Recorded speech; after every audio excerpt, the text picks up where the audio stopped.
Mayor Michael Hancock is apologizing tonight for sending a series of flirtatious and sexually charged text messages to a police officer assigned to his security detail. These texts are years old. They happened during his first year as mayor. But there's some critical context to add here. At the time, Mayor Hancock was less than a year removed from having to answer pointed questions about soliciting prostitutes, an allegation the mayor vigorously denied at the time.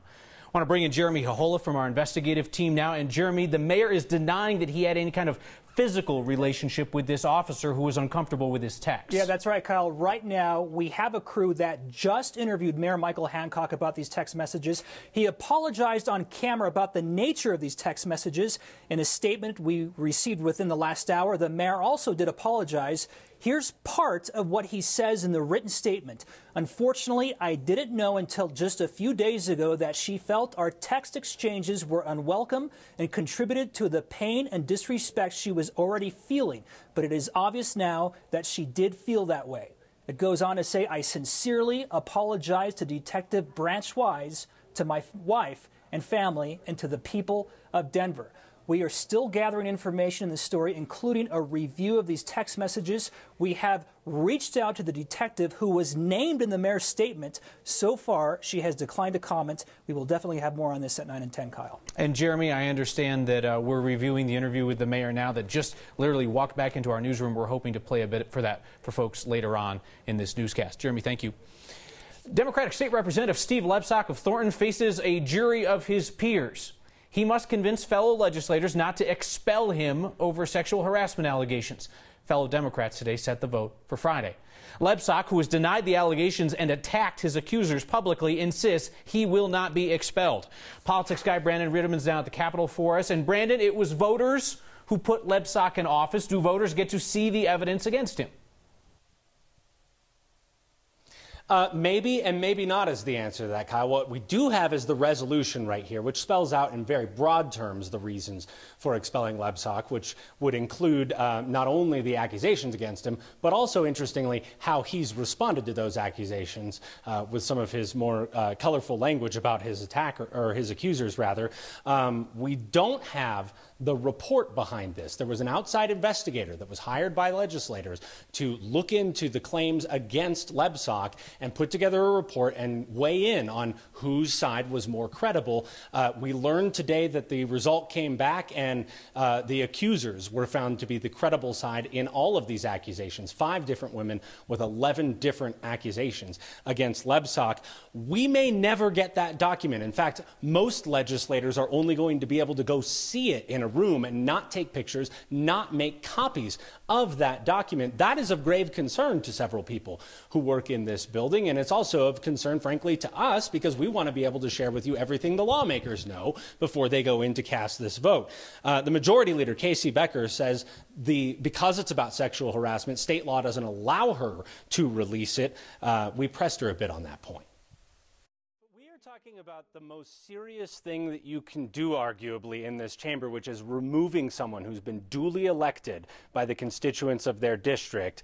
Do those constituents not have the right to know everything you know while you're deciding whether to remove someone they put in office? I think if members of the General Assembly feel that constituents should have a right to know in this situation, then we should change the law to make that the case. All right, so she needs Republicans to vote with Democrats to get the 2/3 majority to toss Steve Lebsack out of the House. So, Brandon, I know this is early, but do we think they have the Republican votes to expel him? It's really hard to say. I can tell you I've talked to several Republican members in here who are skeptical about this, Kyle. Members from both parties, frankly, want to see the report made public so that everyone has all the information. But Minority Leader Patrick Neville, the leader of the Republicans in the chamber, he has seen the unredacted version of this report. And he told me he's not sold on expelling Lebsack at this point after reading that document. He's calling on the majority to bring the investigator that was hired down here to answer questions from all the members about it, but we don't know yet whether that's going to actually happen. I don't know. The majority leader just had a quick conversation with her, and she stated she would try to make the investigator available to me, but I'm just one vote. I would think that person should be made available to the entire caucus. So, Brandon, at this point, Friday is the vote, and Steve Lebsock is going to be out in front of this, defending himself, we know, and he's talking about this going on for weeks or months more. Yeah, I mean, we don't know how much power he's going to have to drag this out, but it's not just him. There are plenty of members, as we say, who have more questions about this. So the timeline as we know it right now is a bunch of meetings about this on Thursday and a vote expected Friday morning. That's all subject to change. There, Brandon, thank you. The most undercovered story in Colorado these days might be the continued hostage-taking at the State Department of Transportation. The ransomware hack that invaded CDOT's computers nearly a week ago is impacting how employees get paid. CDOT says it's still finalizing its approach on how to pay workers who get checks monthly. They figured out biweekly payments last week, and they're still sorting out overtime. Still no estimate on when CDOT's computers will be fully functional again. State continues to insist it will not pay ransom to the hackers to release them. Bars and bartenders can get in serious trouble for serving somebody who is underage or somebody who is wasted and might go out and be a danger to others. So we are curious how that's going to work with Colorado's first social pot club, a cafe called the Coffee Joint. We sent our Anusha Roy to find out. There's just gift shop area for weeks, and then where people can grab themselves a free coffee and a tea. We've been following Rita Salu, who's been waiting to say this. We never thought we will be first, but we like it. The city okayed the application for the Coffee Joint. They can vape, they can consume edibles, and other kinds, just not smoking. She's got a motto for her new business. And then we will advise them how to consume responsibly, educate them how to consume responsibly. That includes employee training with the Trichome Institute. Smoke, flower, vapor, hashes, concentrates. Helping employees keep an eye out to make sure customers don't overdo it, and learning the different effects of different marijuana. Where the employees here, when they see someone crack open a 100 milligram chocolate bar, they will come around and say, hey, do you know what 100 milligrams means? Yeah, if we see that people not acting right, we will ask them politely to leave, and we will get some transportation to get them safely out home. And if they continue just misbehaving, we might have to call law enforcement agencies. There's going to be signs about age limits and reminders about legal limits. It's not going to be probably like airport security, but we will keep an eye on it. But it's clear that this is still new territory. So there isn't currently a protocol for what we call cutting off. That doesn't exist yet. But this state has tons of cannabis laws and regulations that also include what cannabis impairment is from a driving perspective. We're not going to contribute any more danger to the city that it already has. For Next, Anusha Roy. Bars over-serving patrons obviously isn't directly analogous to the Coffee Joint, where customers, of course, are going to have to bring in their own marijuana. Our legal expert Scott Robinson says they do have some potential legal liability if it's clear that somebody has brought in too much cannabis. Our next question comes from a few of you, Chris, Scott, and Janice, who wrote, advertising cigarettes on TV has been banned for decades. Why are vaping commercials allowed? Well, the answer, simply put, is that vaping stores and companies aren't included in the federal ban on tobacco advertising, so they can continue to buy television ads. Congress banned tobacco companies from advertising on TV in 1971. Billboard and public transit ad bans followed in 1997. Vaping products started to be sold about a decade later, 2007 or so. And the federal government hasn't gotten around to making a ruling on whether it will take any action against vaping ads. Denver's courthouse continues to have problems caused by a huge glass hole. It has been a year and a half since glass panels fell out of a staircase at the Lindsay Flanagan Courthouse and shut down the main entrance. Next Star producer Carrie was over at the courthouse for jury duty yesterday, and Carrie realized, hey, that glass issue we covered on Next way back when is still unresolved. The stairs are closed and just gathering dust. Public Works told us today they are replacing each of the glass panels for a total cost of $2.25 million. They're working overnight and on weekends to avoid disrupting court business, and they think they'll be done late in the summer. We continue to look for your thoughtful perspectives on the issue of school shootings. Our Anastasia Bolton shared her personal heartache that comes from covering shooting after shooting, and she heard back from a woman named Paula Thompson. Paula is an educational sign language interpreter. She wanted to thank Anastasia for her perspective on covering shootings, and Paula wanted to share her own experience about living through one. Dear Anastasia Bolton, thank you for your thoughtful and thought-provoking piece about being, quote, an expert on mass shootings. My name is Paula Thompson. I'm an educational sign language interpreter. I work at the high school level. I began my journey into learning sign language simply as a mode of communication. This soon became my passion and my drive. Friday the 13th, December 2013, the day of the Arapahoe High School shooting. That day, as well as the day of Claire Davis's memorial, when I was the only interpreter at the service, have forever changed my life as well as the lives of my family. There was a lot of crying. There was a lot of shock that day. It changed how I think about everything related to working in a school. Claire Davis's memorial. That was a tough day. I was the only interpreter there. I knew I'd be the only interpreter there.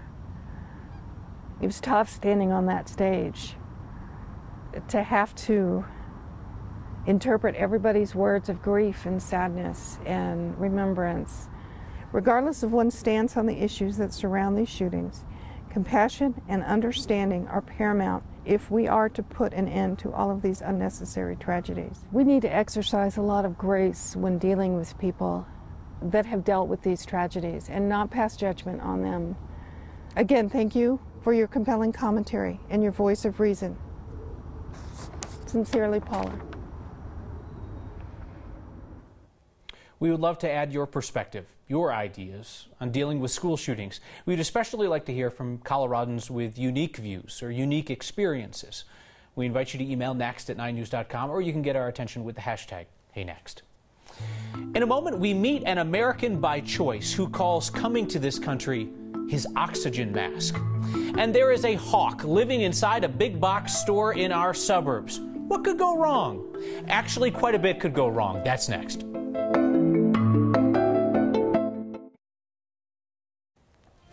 The most Colorado thing we saw today is the hawk that has taken up residence in the Thornton Costco. Now, we're used to birds getting stuck inside the airport or inside various big box stores. There's a Home Depot near my house, practically an aviary. But I like this Costco hawk. No bird brain. This is a clever creature. The Costco Hawk is helping customers select the highest quality big screens by dive bombing the TVs that are so crystal clear they appear to show live prey. And customers tell us when the store opened the doors at night to let the hawk leave, it stayed. A pigeon flew in, and the hawk ate it, feathers flying. The hawk has discovered the secret of Costco. If you circle around long enough, the free samples become a meal. I pity the poor lady putting out those tiny cocktail weenies, fearing an attack from the rafters.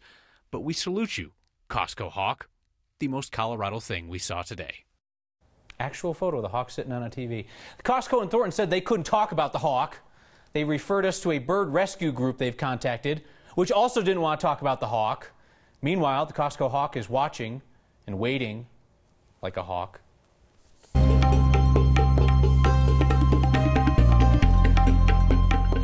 Another beautiful day, sunshine, highs near 60 degrees. It changes tomorrow with the approach of not one but two storm systems on the horizon. We'd know it by looking in Fort Collins. Decent travel in and out of the high countries and a little more light snow coming in for the northern and central mountains. Currently 46 degrees. Our high today was 56, and that is way above average. This California storm bringing heavy snow to the Sierras, hail to Sacramento, snow level down to about 2,000 feet outside of Los Angeles County, and we're just sitting pretty here in Colorado. Heavy rain off to the east of us, cold air to the north, but this system will come in just to the south of Colorado and tap into enough cold air that we put in a brief snow shower tomorrow afternoon, a little light accumulation in the northern mountains, but I don't have any travel advisories to tell you about. But this time tomorrow night, again, not quite as nice as it is outside. And so the forecast, partly cloudy, dry, and lows in the mid-20s. We'll start off in the mid-20s, warm to the mid-50s. If you can call it warm, that's actually seasonal for this time of year. A brief snow shower, no accumulation, then temperatures back close to 60 degrees on Friday and Saturday. Next storm, next chance for snow that Sunday night into Monday, and might see a little light accumulation. But so far, drive in and out of some of the high country and some of the higher passes looking really good tonight. We'll be back.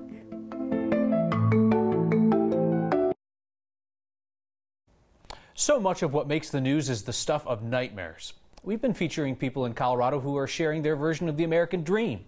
Tonight, we meet an entrepreneur whose name you might recognize from his business around town. Anastasia Bolton and photojournalist Ann Herbst have his story. I must make a change in my industry. This is Simeon Barbershop for all, meaning for everyone, with hair or with no hair. Dreaming big, really big, So how you been? is the only way to go when you come from a place where few dreams were possible. In Soviet Union, it was against the law to own your own business. Semyon Kikirov is from the former Soviet Union.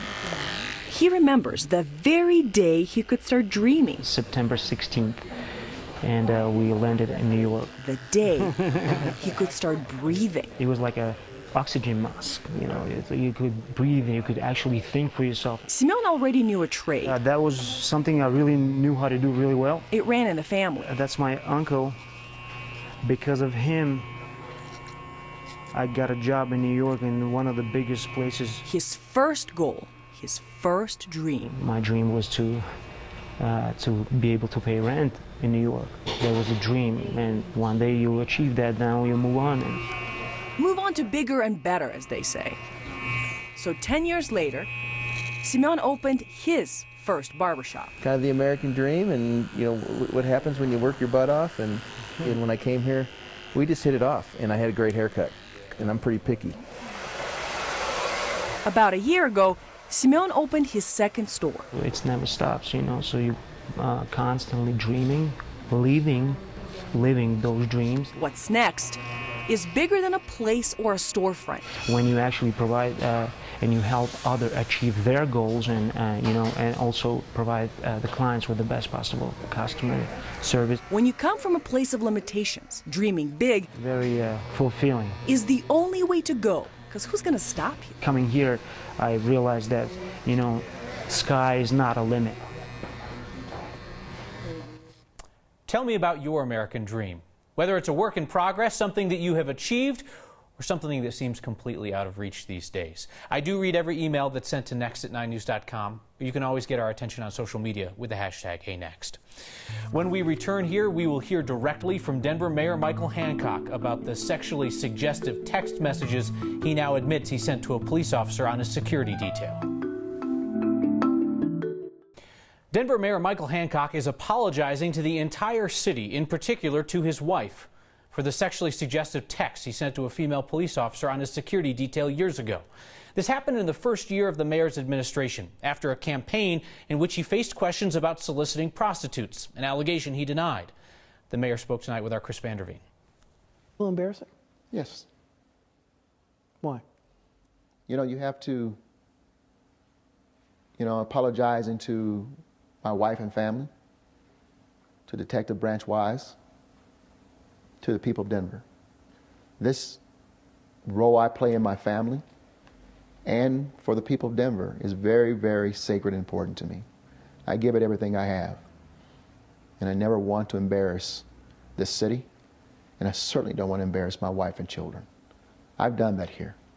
And that's why it's important for me to lean in and take responsibility. Among the pieces of mail you've sent us on this story tonight, John Miller asked, shouldn't Mayor Hancock be forced to resign for sexual harassment? Well, John, a lot of folks in society face that question lately, and it really now is a question for powerful Democrats in Denver. They pretty much control the whole of politics, and they're the only people who could exert any pressure in this situation. Perhaps some questions for next time.